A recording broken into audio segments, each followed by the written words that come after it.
తిరుమల లడ్డూకి సంబంధించి అంటే ఇప్పుడు ఈ కల్తీ కేసు ఏదైతే సుప్రీంకోర్టులో ఉందో దానికి సంబంధించి వైవి సుబ్బారెడ్డిని డైరెక్ట్గా మీ యొక్క రాజకీయ డ్రామాలకు కోర్టును వాడుకోవద్దని చెప్పి సీరియస్గా హెచ్చరించింది ఈరోజు.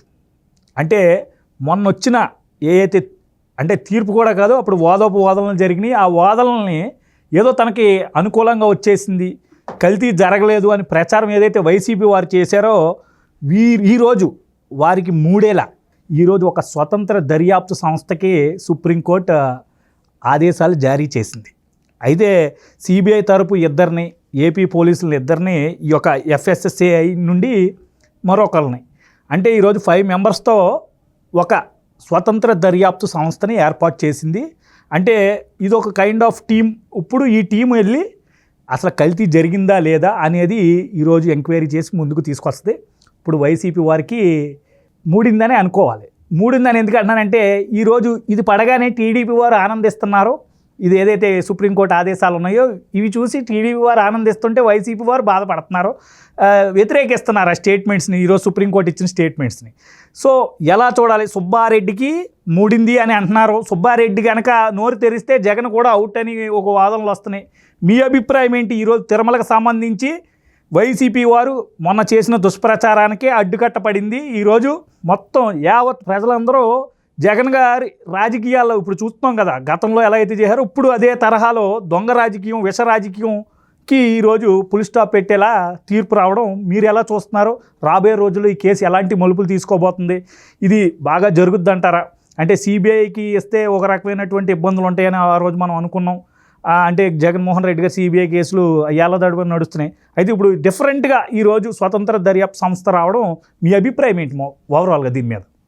వాస్తవంగా మొన్న గత 4 రోజుల నాడు జరిగింది కేసు ప్రాథమిక విచారణ మాత్రమే.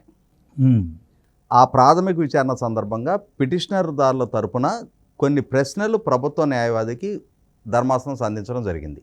దాంతో ఆకాశం విరిగి మీద పడిపోయినట్టుగా ఇంకేముంది, చంద్రబాబు నాయుడు పని అయిపోయింది, సత్యమేవ జయితే, సత్యం నెగ్గేసింది, మా మీద నిందలు మోపుతున్నారు, ఇవాళ సుప్రీంకోర్టు నిజం నిగ్గుదేల్చేసింది, చంద్రబాబు నాయుడిని దోషిగా నిలబెట్టేసింది, చంద్రబాబు నాయుడు చేసిన తప్పు బయటపడిపోయింది అని చెప్పని నానాయాగి చేసి జగన్మోహన్ రెడ్డి కూడా ట్వీట్లు పెట్టాడు. అసలు అక్కడ ఏ నిజం నిర్ధారణ జరగలా, ఇంకా అసలు కేసు విచారణే జరగలా పూర్తి స్థాయిలో. అసలు సిసల సమాచారం ధర్మాసనం దృష్టికి ఇంకా వెళ్ళలా. ఏమి జరగకముందే జబ్బలు దర్చేసుకున్నారు, నమ్మించేశారు ప్రజలను. అసలు చంద్రబాబు నాయుడు మసిబూసి మారేడికాయ చేసి మభ్యపెట్టి ప్రజలను మోసం చేస్తున్నాడు. జగన్మోహన్ రెడ్డి ఒక అమాయకుడు, ఆణిముత్యం, స్వాతిముత్యం. చంద్రబాబు నాయుడు దెబ్బకి జగన్మోహన్ రెడ్డి పాపం బలైపోతున్నాడు అని చెప్పని సానుభూతి రప్పించుకునే ప్రయత్నం చేశారు. మనకందరికి ఆ రోజే తెలుసు, నిజంగానే సత్యమేవే జయితే, నిజమే నెగ్గుద్ది, నిజం మాత్రమే నెగ్గుద్ది. ఎందుకు? చంద్రబాబు నాయుడు గారు అరెస్ట్ అయినప్పుడు కూడా నిజం గెలవాలి, నిజమే నెగ్గాలి, నిజం మాత్రమే గెలవాలి అని చెప్పని ఆ రోజు మనం ఇదే చెప్పాం, ప్రజలు అదే చెప్పారు.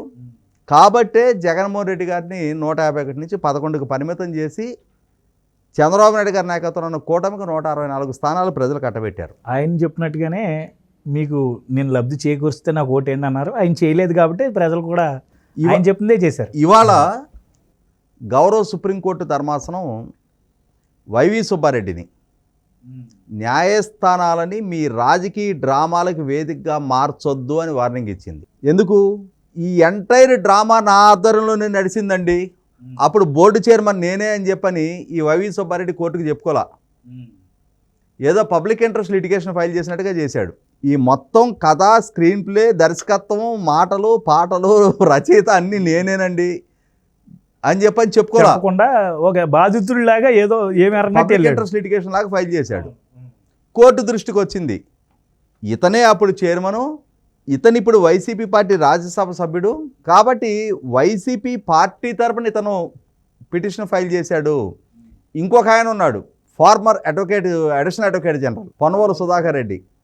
ఆ రోజుల్లో చంద్రబాబు నాయుడు గారి మీద కేసులు నమోదు చేసినప్పుడు ఈ డాక్యుమెంట్ చూసారా అని చెప్పని మీడియా ఛానల్స్లో కూర్చొని డిబేట్లు పెట్టి హైదరాబాద్లో ప్రెస్ మీట్లు పెట్టి ఢిల్లీలో ప్రెస్ మీట్లు పెట్టిన పొన్నవోలు సుధాకర్ రెడ్డి ఇప్పుడు మాత్రం ఈ కేసు విచారణ ఆంధ్రప్రదేశ్ రాష్ట్ర ప్రభుత్వ ఆధ్వర్యంలో జరగడానికి వీల్లేదని చెప్పని on the capacity of YCP ప్రధాన కార్యదర్శి హోదాలో కేసు ఫైల్ చేశాడు. ఇంకొక ఆయన సుబ్రహ్మణ్య స్వామి, హిందూ జన ఉద్ధారకుడు. ఎంత హిందూ జన ఉద్ధారకుడు అంటే 1966లో ఆయన పెళ్ళయింది. ఆయన పెళ్లి చేసుకున్న ఆమెన పార్సీ ఆమెను పెళ్లి చేసుకున్నాడు. ఆయనకి 2 కూతుళ్ళు ఉన్నారు. ఒక అమ్మాయిని ముస్లిం ఆయనకి ఇచ్చాడు, ఒక అమ్మాయిని క్రిస్టియన్ ఆమెకి ఇచ్చాడు. ఈయన మాత్రం అసలు హిందూ మతం మొత్తానికి నేనే ఉద్ధారకుండా అని చెప్పుకుంటూ ఉంటాడు. ఆయన ఇంట్లో హిందూ మతాన్ని ఆచరించరు, ఆయన కుటుంబ సభ్యులు హిందూ మతాన్ని ఆచరించరు. కానీ హిందూ మతానికి నేనే ఉద్ధారకుండా అని చెప్పని జగన్మోహన్ రెడ్డికి కష్టం వచ్చిన ప్రతి సందర్భంలో నేనే హిందూత్వ ప్రతినిధిని ఈయన ఒక ఆయన వస్తాడు. వీళ్ళందరూ కలిసి హైకోర్టు కళ్ళకి గంతలు కట్టగలమని చెప్పని ప్రయత్నం చేశారు. ఆంధ్రప్రదేశ్ రాష్ట్ర సిట్ ఆధ్వర్యంలో విచారణ జరిగితే 3 రోజుల్లో ఎన్ని వాస్తవాలు బయటకు వచ్చినాయి? ఇవాళ వీళ్ళ ద్వారా వెల్లడైన వాస్తవాలు ఏంటి అంటే, ఇప్పుడు సిట్ ద్వారా ఒక్కొక్కటి బయటకు వచ్చినాయి. వైవి సుబ్బారెడ్డి ద్వారా కాంట్రాక్ట్ కట్టబడ్డ ఏఆర్ ఫుడ్స్, ఆ ఏఆర్ ఫుడ్స్ భాగోతం ఏంటి అంటే 2023లో అక్టోబర్ నెలలో ఇదే ఏఆర్ ఫుడ్స్తో కలిపి 5 సంవత్సరాల టెండర్లు దాఖలు చేసినాయి 5 లక్షల కేజీలకు సంబంధించి. ఆ దాఖలు చేసిన సందర్భంగా ఇప్పుడు 319 రూపాయల 80 పైసలకి టెండర్ దక్కించుకున్న ఏఆర్ ఫుడ్స్ 5 నెలల ముందు 432 రూపాయలకి టెండర్ దాఖలు చేసింది. వైష్ణవి డైరీ ప్రోడక్ట్స్ వాళ్ళు 428 రూపాయలకి టెండర్ దాఖలు చేసి వాళ్ళు లోయెస్ట్ బిడ్డర్గా వాళ్ళకి టెండర్ దక్కింది. ఆ దక్కిన సందర్భంగా రివర్స్ టెండర్లో 408 రూపాయలు ఖరారు చేశారు. 408 రూపాయలు ఖరారు చేస్తే 408 రూపాయలకి వైష్ణవి డైరీ ప్రోడక్ట్స్ వాళ్ళు సిద్ధపడ్డప్పుడు టీటీడీ బోర్డు ఈ ఏఆర్ ఫుడ్స్ వాళ్ళని కూడా మీరు కూడా 408 రూపాయలకి ఒప్పందం జరిగితే మీరు కూడా సిద్ధపడితే మీకు కూడా కొంత సప్లై కాంట్రాక్ట్ ఇస్తామని అంటే నాకు 432 రూపాయల లోపు గిట్టుబాటు కాదు అని చెప్పని రాతపూర్వకంగా టీటీడీకి రాశారు. ఆ లెటర్ ఇప్పుడు ఉంది. పటాబి దాన్ని ప్రెస్ మీట్లో బయటపెట్టాడు, ప్రస్తావించారు. 432 రూపాయలకి తక్కువ మాకు గిట్టుబాటు కాదని చెప్పని అక్టోబర్లో తెలిపిన కంపెనీ మార్చిలో 319 రూపాయలకి ఎలా వేసింది? అటువంటి కంపెనీకి వీళ్ళు ఎందుకు టెండర్ ఇచ్చారు? ఇది ఒక అంశం. తర్వాత అసలు ఆ ప్లాంటు ప్రొడక్షన్ కెపాసిటీ ఎంత అని చెప్పని 2022-23 ఆర్థిక సంవత్సరంలో వాళ్ళ ద్వారా ప్రొడ్యూస్ అయింది 14.5 టన్నులు. వాళ్ళకి 1000 టన్నుల 14,500 కిలోలు వాళ్ళు ప్రొడ్యూస్ చేస్తే వాళ్ళకి 10 లక్షల కిలోలు నెయ్యి సప్లై కాంట్రాక్ట్ ఈ వైవి సుబ్బారెడ్డి అప్పచెప్పాడు. అంటే ఏంటి ఇక్కడ అర్థం? అసలు ఆ ప్లాంట్కే అంతటి కెపాసిటీ లేదు, ఇవేమీ నిర్ధారణ చేసుకోలే.